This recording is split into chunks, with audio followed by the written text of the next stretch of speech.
Alors la situation au Yémen est assez complexe, assez peu suivie par les grands médias, et donc c'est toujours intéressant pour moi, pour le pays aussi, qu'on puisse en parler. Le pays a connu un soulèvement en continuité de ce qu'on a pu constater en Égypte et puis en Tunisie. Ce soulèvement a abouti au terme de longs mois de mobilisation, quasiment une année, au départ du président Ali Abdallah Saleh, qui était au pouvoir depuis 33 ans. Donc on a eu un processus similaire à ceux des autres pays. Depuis, le Yémen s'est engagé dans une transition politique qui a plusieurs spécificités. La première de ces spécificités, c'est que elle est née d'un processus de négociation entre le pouvoir et l'opposition. Et ce processus de négociation a été encadré par les puissances régionales. La deuxième spécificité, qui est peut-être liée à la première, mais c'est que contrairement à Ben Ali ou Hosni Mubarak, Ali Abdallah Saleh est resté au Yémen et il continue à être un acteur important de la situation. Alors on est dans le cadre d'un processus de transition aujourd'hui qui dure. Ça va bientôt faire 2 ans que Saleh est parti. On n'a toujours pas de nouvelles constitutions, mais il y a eu un processus qu'on a appelé la conférence de dialogue national qui a duré pendant 9 mois et qui a aujourd'hui abouti à une forme de consensus, de demi-consensus on peut dire, parce qu'il y a forcément et toujours, et c'est normal, des dissensions, mais un accord au moins sur la forme de l'État qui va devenir un État fédéral. Alors ce niveau institutionnel, là, qui est donc celui des négociations autour de la Constitution, l'implication des partis politiques, etc., on peut dire qu'il avance d'une certaine manière, bon an, mal an, mais il ne peut pas complètement occulter un certain nombre de problèmes qui ressurgissent souvent. Quand on parle du Yémen, on parle de ces problèmes-là. C'est essentiellement la sécurité, c'est également des mouvements sécessionnistes au sud, et puis une rébellion dans le nord. Et puis, bien évidemment, avec les mouvements islamistes armés qu'on lie à Al-Qaïda. Et donc toutes ces questions-là posent évidemment un certain nombre de problèmes, mais je dirais qu'il est important aussi de reconnaître que le processus institutionnel que j'ai décrit là, malgré tout avance. Pourquoi c'est important? Parce que ce processus institutionnel est nécessaire. Je dirais qu'il est nécessaire mais pas suffisant, mais sans lui, l'ensemble du pays s'effondrerait. Or aujourd'hui, on peut estimer qu'il y a un espoir parce que justement, il y a un avancement qui est malgré tout réel. La réalité, la profondeur des changements en cours au Yémen est bien évidemment l'objet de nombreuses discussions. Tout dépend de ce qu'on entend par printemps arabe, tout dépend de ce qu'on entend également par processus révolutionnaire. Moi j'ai tendance à considérer que malgré tout il y a eu une révolution au Yémen parce qu'il y a eu un changement de pouvoir, que ce changement a été initié par des mobilisations, mais surtout il y a eu une révolution dans la perception que la population yéménite a de sa capacité à finalement impulser un changement et une modification des équilibres. Alors ces équilibres, les acteurs yéménites, les militants, etc., qui ont participé au processus, eux-mêmes ont tendance à dire non, le verre n'est pas le verre révolutionnaire n'est qu'à moitié plein. Il faut avancer. On n'a pas eu réellement un changement de régime, ce qui est vrai. Mais malgré tout, il y a eu des mobilisations fortes qui ont changé la perception que les acteurs ont de leur capacité à impulser le changement.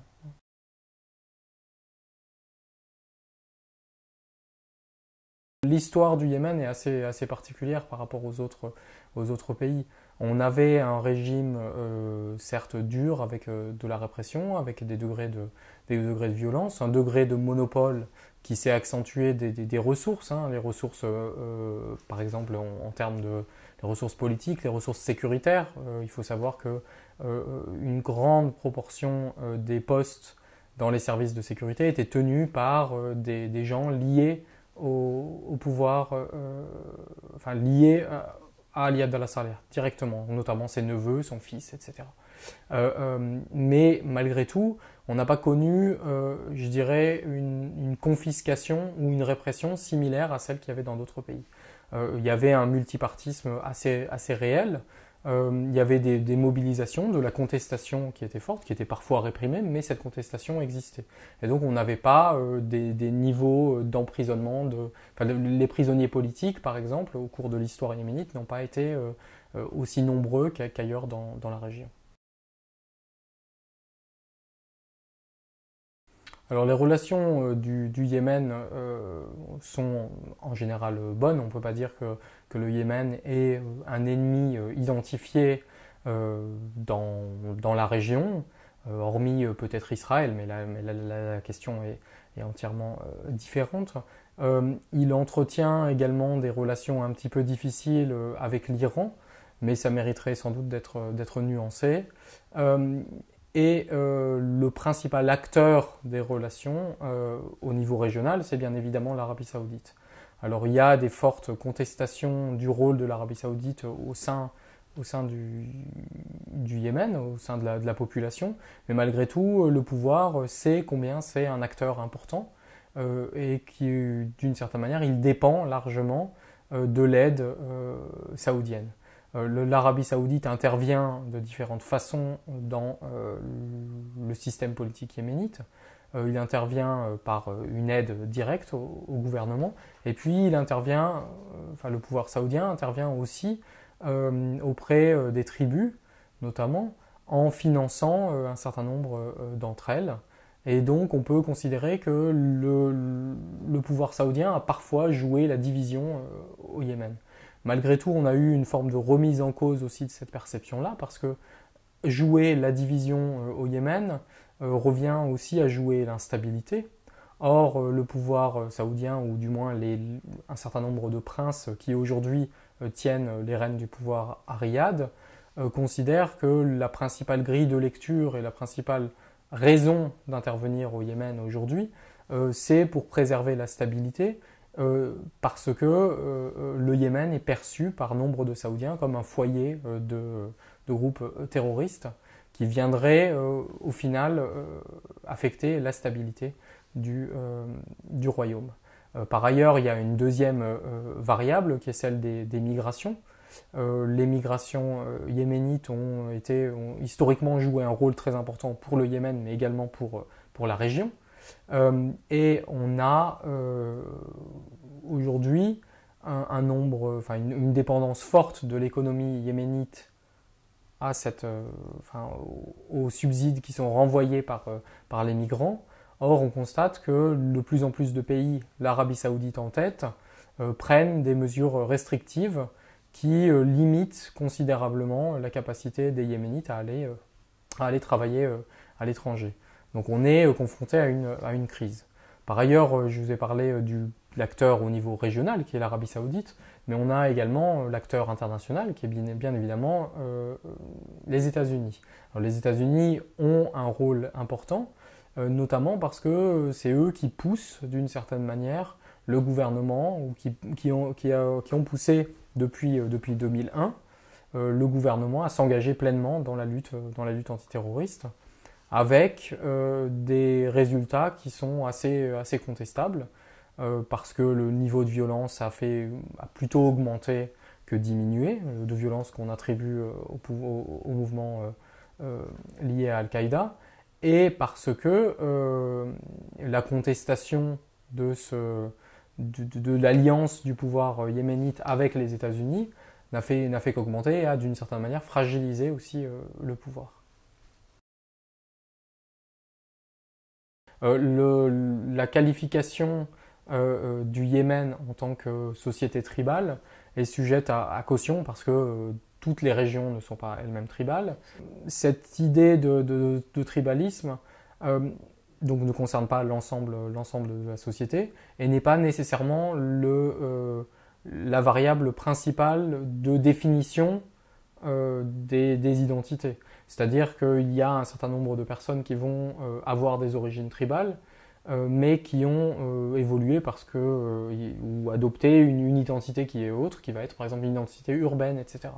Après, il est vrai que quand on regarde en essayant d'être objectif, les acteurs tribaux, les principaux chefs de tribus, jouent encore aujourd'hui un rôle important. Ils jouent un rôle important dans les alliances entre partis politiques. Ils jouent également un rôle important dans l'économie et également dans la relation avec l'Arabie Saoudite, par exemple. Donc le facteur tribal au Yémen est évidemment important, il ne faut pas le négliger, mais je pense que comprendre la société uniquement à travers cette grille de lecture tribale est assez réductrice et ne permet pas de comprendre toute la complexité et l'ensemble des dynamiques qui ont cours aujourd'hui au Yémen.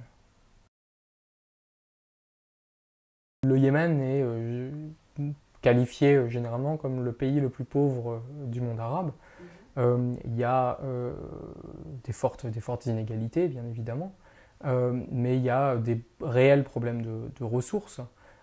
C'est un pays qui manque de nombreuses ressources, d'infrastructures, de services publics, notamment pour l'éducation, la santé, etc. Donc le Yémen est aujourd'hui confronté à une situation qui est très difficile.